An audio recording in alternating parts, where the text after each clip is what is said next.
Once upon a time there was a dear little girl who was loved by every one who looked at her, but most of all by her grandmother, and there was nothing that she would not have given to the child. Once she gave her a little cap of red velvet, which suited her so well that she would never wear anything else, so she was always called Little Red Riding Hood. One day her mother said to her, "Come, Little Red Riding Hood, here is a piece of cake and a bottle of wine. Take them to your grandmother. She is ill and weak, and they will do her good. Set out before it gets hot, and when you are going, walk nicely and quietly, and do not run off the path, or you may fall and break the bottle, and then your grandmother will get nothing. And when you go into her room, don't forget to say, 'Good morning,' and don't peep into every corner before you do it." "I will take great care," said Little Red Riding Hood to her mother, and gave her hand on it. The grandmother lived out in the wood, half a league from the village, and just as Little Red Riding Hood entered the wood, a wolf met her. Little Red Riding Hood did not know what a wicked creature he was, and was not at all afraid of him. "Good day, Little Red Riding Hood," said he. "Thank you kindly, Wolf." "Whither away so early, Little Red Riding Hood?" "To my grandmother's." "What have you got in your apron?" "A cake and wine. Yesterday was baking day, so poor sick grandmother is to have something good to make her stronger." "Where does your grandmother live, Little Red Riding Hood?" "A good quarter of a league farther on in the wood. Her house stands under 3 large oak trees. The nut trees are just below. You surely must know it," replied Little Red Riding Hood. The wolf thought to himself, "What a tender young creature! What a nice plump mouthful! She will be better to eat than the old woman. I must act craftily, so as to catch both." So he walked for a short time by the side of Little Red Riding Hood, and then he said, "See, Little Red Riding Hood, how pretty the flowers are about here. Why do you not look around? I believe, too, that you do not hear how sweetly the little birds are singing.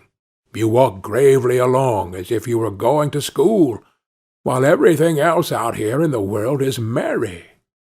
Little Red Riding Hood raised her eyes, and when she saw the sunbeams dancing here and there through the trees, and pretty flowers growing everywhere, she thought, "Suppose I take grandmother a fresh nosegay.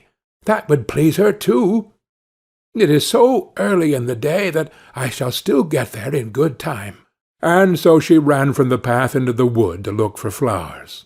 And whenever she had picked one, she fancied that she saw a still prettier one farther on, and ran after it, and so got deeper and deeper into the wood. Meanwhile the wolf ran straight to the grandmother's house and knocked at the door. "Who is there?" "Little Red Riding Hood," replied the wolf. "She is bringing cake and wine. Open the door." "Lift the latch," cried out the grandmother. "I am too weak, and cannot get up."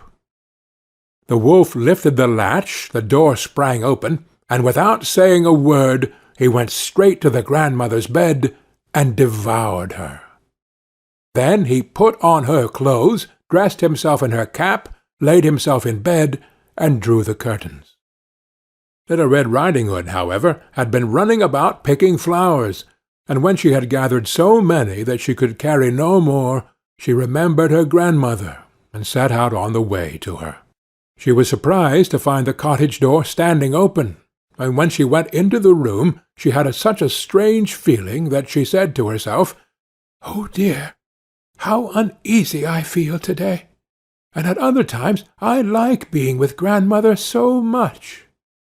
She called out, "Good morning," but received no answer. So she went to the bed and drew back the curtains. There lay her grandmother with her cap pulled far over her face, and looking very strange. "Oh, grandmother," she said, "what big ears you have!"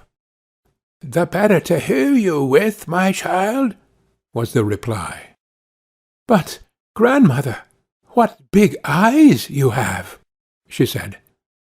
"The better to see you with, my dear." "But, grandmother, what large hands you have!" "The better to hug you with." "Oh, but, grandmother, what a terrible big mouth you have!" "The better to eat you with." And scarcely had the wolf said this, than with one bound he was out of bed and swallowed up Little Red Riding Hood. When the wolf had appeased his appetite, he lay down again in the bed, fell asleep, and began to snore very loud. The huntsman was just passing the house, and thought to himself, "How the old woman is snoring! I must just see if she wants anything."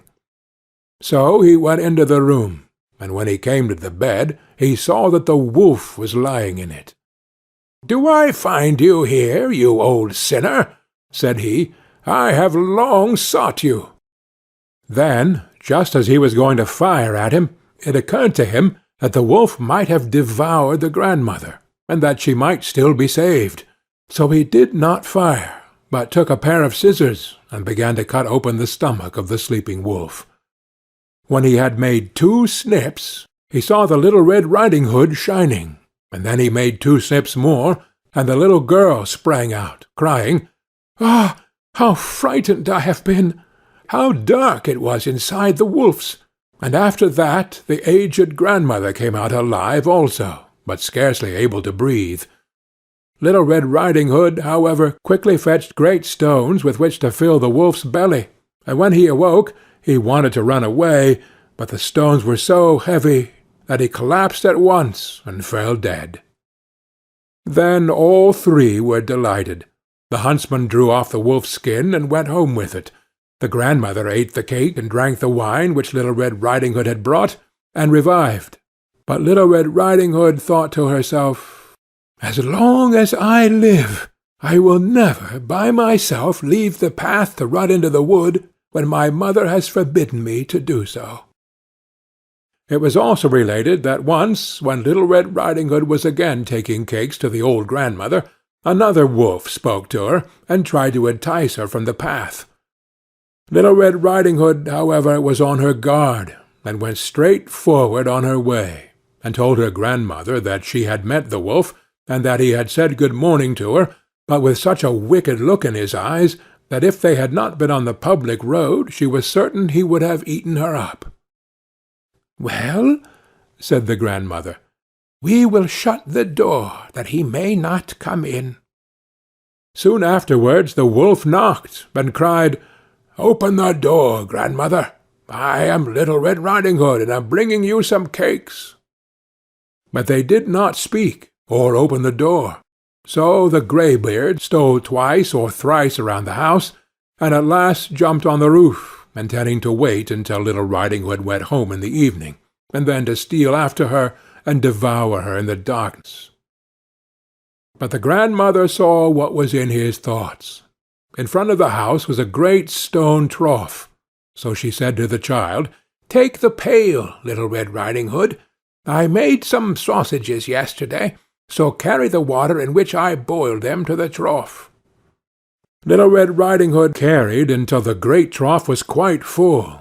Then the smell of the sausages reached the wolf, and he sniffed and peeped down, and at last stretched out his neck so far that he could no longer keep his footing, and began to slip, and slipped down from the roof straight into the great trough, and was drowned. But Little Red Riding Hood went joyously home, and no one ever did anything to harm her again. End of Little Red Riding Hood.